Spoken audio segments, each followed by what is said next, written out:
Basically सारी public को हो रही है, बट युवा परेशान इसलिए है क्योंकि आजकल मेन प्रॉब्लम जो आपको पता है कि पेपर लीक हो रहे हैं। युवा इतनी मेहनत करता है, 4-4 साल 5-5 साल मेहनत करता है, और युवा अकेला एक बच्चा मेहनत नहीं करता, उसकी पूरी फैमिली स्ट्रगल करती है, पूरी फैमिली मेहनत करती है। उन सबका स्ट्रगल पेपर लीक होने से सब फेल हो रहा है। ठीक है, 30 लोग मर चुके हैं, 30 बच्चों ने सुसाइड कर लिया। कौन सोच रहा है उसके बारे में?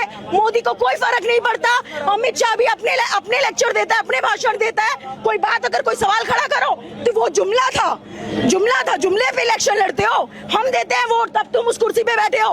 अब जीत के दिखाओ, बैलेट पेपर से वोट तो कराओ, ऑनलाइन वोटिंग ले लो, तब जीत के दिखाओ। ईवीएम से धांधलेबाजी करना छोड़ दो। युवा जाग रहा है, युवा बदलाव मांग रहा है, उन्हें अपना हक चाहिए। कौन सा किस सिस्टम की बात नहीं हो रही है? बीजेपी कभी युवाओं के बारे में, शिक्षा के बारे में सोचता ही नहीं है। पता है, कहते हैं ना बढ़ेगा इंडिया तभी तो बढ़ेगा इंडिया। वो चाहता ही नहीं कि बढ़े इंडिया। ठीक है, क्योंकि अगर युवा शिक्षित रहे, एजुकेटेड हो जाएगा तो उनमें समझ आ जाएगी ना सब कुछ समझने की।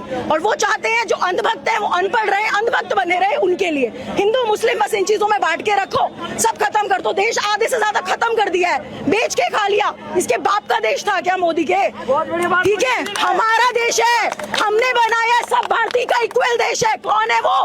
हमने बैठाया कुर्सी पे, हम ही उतारेंगे। देखना, आज का युवा जागरूक है। वो मैं उनकी साइड से नहीं बोल रही हूँ, उन्होंने यही बोला है, पर हम अपनी मन की बात कैसे बोले, कहीं तो बोलेंगे।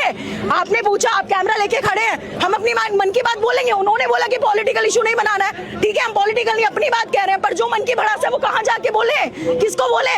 मोदी तो नहीं सुनता, उसको तो फर्क नहीं पड़ता कि क्या हो रहा है देश में, क्या नहीं हो रहा है। उसको अपनी और अपने नेताओं की जेब भरने से मतलब है। ठीक है, बड़े बड़े लोगों को और अमीर बना रहा है, गरीबों को और गरीब करता जा रहा है। कुचल दिया जनता को उसने, कुछ नहीं सोचा उसने देश के भविष्य के बारे में। एक चाय वाला क्या देश चलाएगा यार? छोड़ो, बहुत गलत भरोसा किया जिसने भी किया, मैंने भरोसा नहीं किया उस पर कभी भी। कहाँ से स्टूडेंट यहाँ पर पहुंचे? आप कहाँ से पहुंची हैं? कहाँ से? दिल्ली से हूँ, बट अभी मैं सहस्त्रधारा रोड पे हूँ अभी करंटली।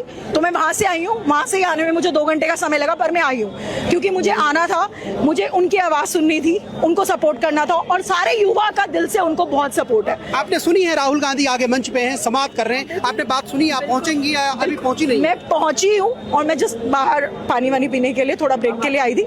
पहुंची थी, मेरे पास सारा रिकॉर्ड है, उनकी सारी बात सुनी है मैंने, और मैं उनको दिल से बहुत थैंक यू बोलती हूँ कि उन्होंने हम युवाओं के लिए इतना सोचा, इतना वक्त निकाला कि वो यहाँ पर आए, हमारे लिए इतना सोच के, इतनी सारी बातों पे, इतनी सारी चीजों पर डिस्कशन किया।